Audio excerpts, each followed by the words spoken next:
రైతే రాజు అంటారు. ఇది వాక్ స్వేచ్ఛ, అంటే ఏమైనా రైతు మాట్లాడవచ్చు అనే దానికి ఒకటి. తరువాత నడవడికి, అంటే ఏ పని ఎప్పుడు చేయాలా ఏందని ఒక బందీకాను కాకుండా స్వతంత్రంగా చేసుకోవచ్చు అని దీని అంతరార్థం.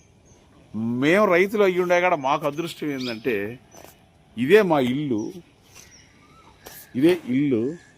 ఇక్కడ మా అమ్మ నాన్న వాళ్ళు కూర్చొని ఉన్నారు పెద్దోళ్ళు. ఈడ ఇంట్లోనే కుర్చీలో చూస్తే అదిగో పొలం నారేత, నారు వేసే పొలాలు, మనుషులు అంతా కనిపిస్తున్నది.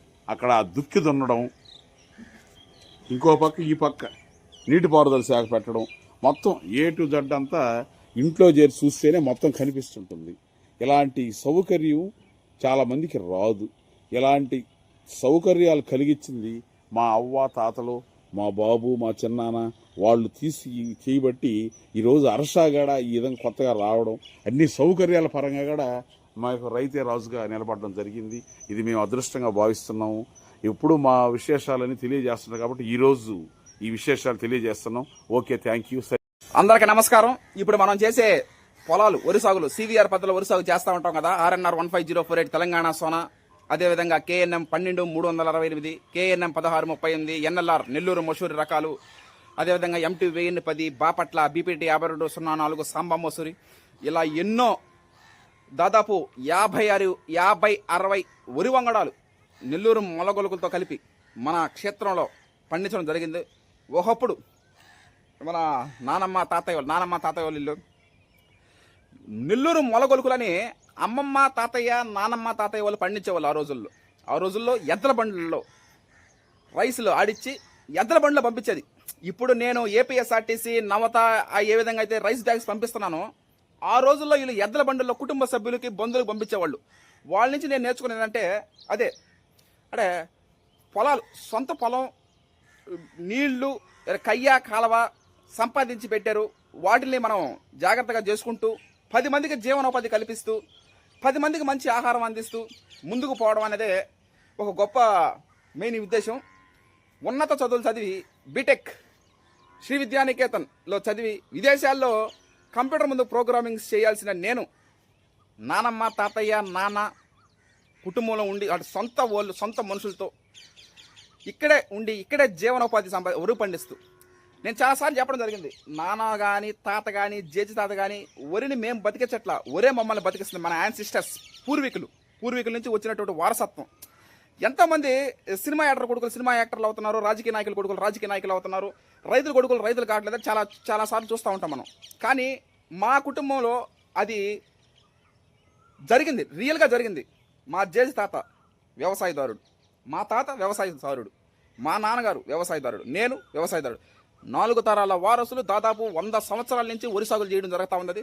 అది ఒక మహత్తరమైన విశేషం. వాళ్ళు కూడా ఎక్కువగా రసాయనాలు, పురుగు మందులు కొట్టలేదు. కానీ నేను కంప్లీట్గా CVR మెథడ్ ఫార్మింగ్ తీసుకొచ్చి ఈ విధంగా చేయడం జరుగుతూ ఉంది.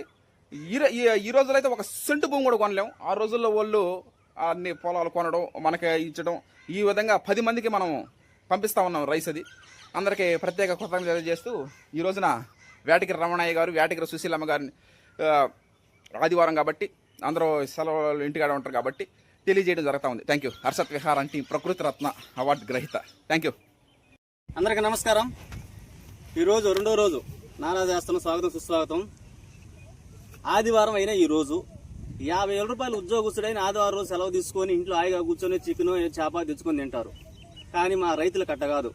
ఆదివారం అయినా ఏ పండగ అయినా మేము నారా తెయ్యాలా అనుకుంటే మాత్రం ఖచ్చితంగా వేస్తాం. ఆదివారంలో ఈరోజు చికెన్ వేసుకొని తిన్నాంలే అని చెప్పి దాన్ని చేసేది కుదరదు. ఖచ్చితంగా నారా తెయ్యాలి. అది కూడా ఎందుకు ఎట్లా చేస్తామంటే మీ ఇష్టంగా చేసుకుంటాం. చికెన్ ఏముందిలే, రేపు తిందాం, ఎల్లుండి తిందాం, ముందు నారా తీసుకోవాలి కైలో అనే విధంగా చేసుకుంటాం. ఇది రైతుల మందల. Okay, thank you.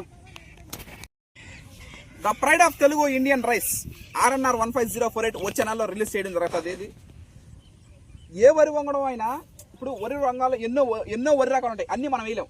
ఇప్పుడు DR దాన్ 75 బాబాయ్, చాలా మంది మనం ఏమంటున్నారు, సీడ్ రావాలంటే కొంచెం టైం పడుతుంది మనకు. అది DR దాన్ కానీ ఏ రకమైనా సరే, ఏ వరి వంగడం అయినా మనం ఎక్కువ వేయకూడదు. ఇది కొత్త రకాలు, నూతన వరి వంగడాలు సాగు చేసేటప్పుడు 2 ఎకరాలు కానీ 3 ఎకరాలు కానీ 5 ఎకరాలు కానీ లోపల వేయాలి. అది అచ్చం మన మీద ఆధారపడి ఉండదు. ముగ్గురు ప్రయారిటీ ఉంటుంది వాటి మీద. అంటే రైస్ గ్రోయింగ్ ఫార్మర్స్ మెయిన్ మనం, ఎందుకంటే మనం పండిస్తేనే కదా అది వచ్చేది. Main priority rice farmers, rice growing farmers. Second priority rice millers.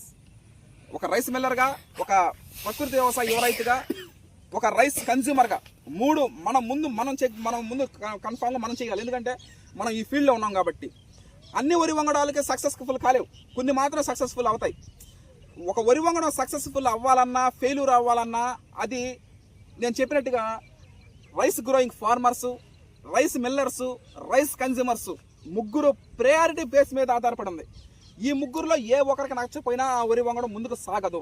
ఇది 100% కన్ఫామ్ చేయడం ప్రక్రియ. ఏంటంటే ఇప్పుడు రైతులు కానీ ఇప్పుడు తెగుళ్ళు వచ్చేసి, వైరస్లు వచ్చేసి, సోక పంట రాకపోతే ఇంకేం రైతులు. అదే రైస్ మిల్లర్ రైస్ నోక అయిపోవడం, పొట్ట తెగులు రావడం, ఇరిగిపోవడం, నోక అయిపోవడం, ఈ విధంగా చేస్తే రైస్ మిల్లర్స్ తీసుకోరు. ఇంకా ఫార్మర్ పండించినా కూడా రైస్ మిల్లర్ తీసుకోలేడు, తీసుకోకపోతే ఇంక వేస్ట్. అది అస్సలు main important. Rice consumers, rice వినియోగదారుల మీద బేస్ చేసింది. వాళ్ళు కానీ క్వాలిటీ లేకపోయినా, ఆ వరి వంగడం బాగా అంటే అన్నం బాగా అవ్వకపోయినా, ఏ ఫెయిల్యూర్ అయిందంటే, ఈ ముగ్గురు కానీ సాటిస్ఫాక్షన్ చేసిందంటే ఆ వరి వంగడం తిరుగులేదు. అది దాదాపు 30-40 సంవత్సరాల నుంచి ఒక వెలుగు వెలగతా ఉంది. ఇది బాపట్ల బీపీటీ 5204 మహానుభావుడు ఎం వెంకటరమణారెడ్డి గారు క్రియేట్ చేశారు ఆ వరి వంగడం. ఆయన కానీ ఇది బీపీటీ 5204 ఇంపార్టెంట్, మెయిన్ ఇంపార్టెంట్ అది. అదేవిధంగా RNR 15048 తెలంగాణ సోనా ఆ కోవకు చెందిందే ఇది. ఏది KNM 12368 కూడా ఆ కోవకు చెందిందే. అంటే గంటో పదంగా నేను చెప్పగలుగుతాను, ఎందుకంటే ఆల్రెడీ మనం చేస్తున్నాం కాబట్టి. Okay, thank you.